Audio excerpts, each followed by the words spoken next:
अनाथ और जरूरतमंद की देखभाल के लिए पालनहार योजना के तहत हर महीने 2,500 रुपए तक की आर्थिक सहायता दी जा रही है।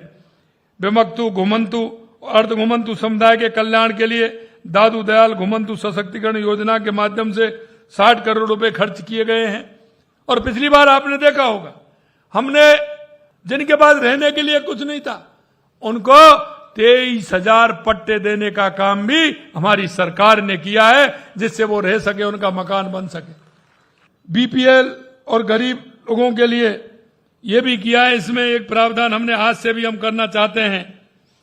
राज्य के जिन जो गांव अनुसूचित जाति की आबादी 50% से अधिक है, उनको ऐसी बाल बस्तियों में आधारभूत संरचना विकास के लिए बाबा साहब अम्बेडकर संबल योजना हम आज से प्रारंभ कर रहे हैं। और उसके लिए हमने 250 करोड़ रुपए का बजट में प्रावधान करते हुए आज से हम इसकी घोषणा कर रहे हैं। और इसको भी हम जोड़ना चाहते हैं, जिससे उन गांव में विकास की रफ्तार आगे बढ़ सके।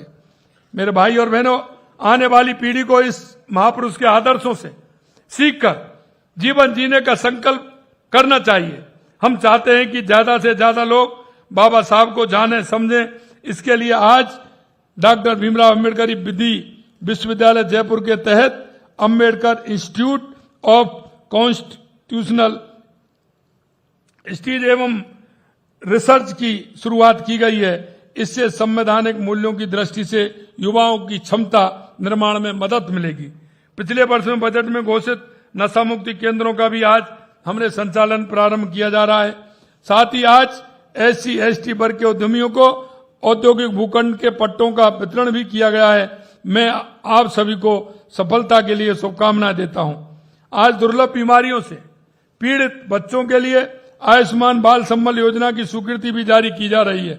हमारी सरकार द्वारा प्रदेश में अनुसूचित जाति, अनुसूचित जनजाति, OBC, आर्थिक कमजोर वर्ग, दिव्यांग जन को संबल देने हेतु अनुजा निगम एवं अल्पसंख्यक विकास निगम द्वारा दिए गए ऋणों को निपटाने हेतु वन टाइम सेटलमेंट स्कीम लागू की जा रही है। बाबा साहब भीमराव अम्बेडकर पंचतीर्थ भ्रमण योजना के तहत हम अनुसूचित जाति एवं अन्य लोगों को बाबा साहब के जीवन से जुड़े पंच तीर्थ का भ्रमण करवा रहे हैं। इसके तहत आज यात्रा की शुरुआत करने वाले सभी यात्राओं को सफल यात्रा की शुभकामनाएं देता हूं, जिससे वहां जाकर के वो बाबा साहब के उन पंच तीर्थों में बाबा साहब के विचार और उनके बताए हुए रास्ते को अपने जीवन में ढाल सकें, अपने जीवन में ला सकें। इसके लिए हमने पंच तीर्थ यात्रा का भी कार्यक्रम रखा है और आज यहां से जाने वाले हैं। युगों तक प्रेरित करने वाले बाबा साहब के दर्शन और चिंतन को अपनाकर ही हम उन्हें सही अर्थों में सम्मान दे सकते हैं। मैं एक बार फिर बाबा साहब अम्बेडकर जी को प्रणाम करता हूं और मैं कहना चाहता हूं, बाबा साहब का अंत्योदय, जिस अंत्योदय को लेकर के चले थे पंडित दीनदयाल उपाध्याय और बाबा साहब अम्बेडकर, इस अंत्योदय को लेकर के चले थे। उन्होंने इसकी कल्पना की थी कि अगर अंत्योदय तक हम जाएंगे तो हमारे देश का, प्रदेश का विकास होगा। और इसी संदर्भ में आपसे कहना चाहता हूं, उस अंत्योदय की योजना को लेकर के हम चल रहे हैं। अंतिम पंक्ति में जो व्यक्ति खड़ा है, जिसको आवश्यकता है, और मैं आपसे भी कहना चाहता हूं मित्रों, हम सबको मिलकर के यह काम करना है।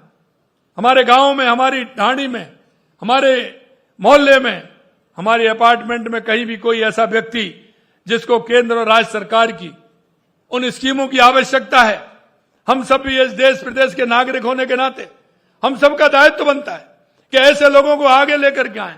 कौन मेरा दिव्यांग बहन है, कौन मेरा दिव्यांग भाई है, कौन मेरी बूढ़ी माता है, कौन मेरे बूढ़े ताऊ जी हैं, मेरे काका जी हैं, ऐसे उन लोगों को जो आवश्यकता है उनको कैसे हम आगे ला करके उनको हम हमारी योजनाओं का लाभ उठाते हुए उनको कैसे हम सुविधा दे सकते हैं, फायदा पहुंचा सकते हैं।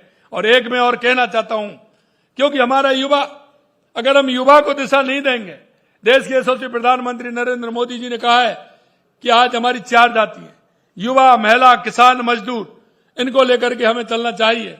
इसलिए मैं कहना चाहता हूं, हमारे उस युवा को जो इतने पढ़ गया है, पढ़ लिख करके बेरोजगार है, उसको कैसे संबल बनाना है, उसको कैसे योजनाओं का लाभ भी दिलाना है, उसको कैसे रोजगार उन्मुखी बनाना है, ये काम भी हम सभी को करना है। बाबा साहब का आशीर्वाद निरंतर मिलता रहे ताकि अब उनके अधूरे सपनों को पूरा करने में हम लोग भी कुछ काम आ सके।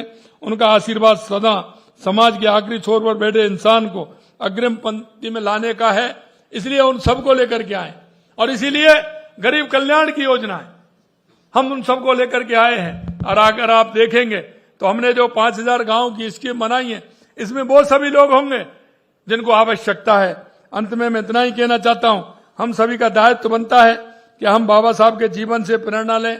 उनके आज इस जन्म जयंती के अवसर पर मैं इतना ही कहूंगा कि आप सभी, हम सबको एक प्रेरणा लेनी चाहिए कि अंतिम पंक्ति में जो व्यक्ति खड़ा है उसको कैसे लाभ पहुंचे, क्योंकि ये पंडित दीनदयाल जी का एकात्म मानव है, एकात्म मानववाद का स्वरूप है।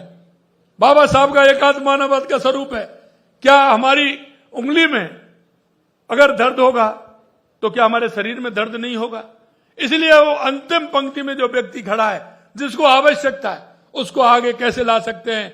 और मित्रों, जिससे कि हमारे देश को और प्रदेश को एक हम विकसित प्रदेश बना सकें, विकसित देश बना सकें। हम सबकी भूमिका बहुत बड़ी है, हर व्यक्ति की भूमिका है।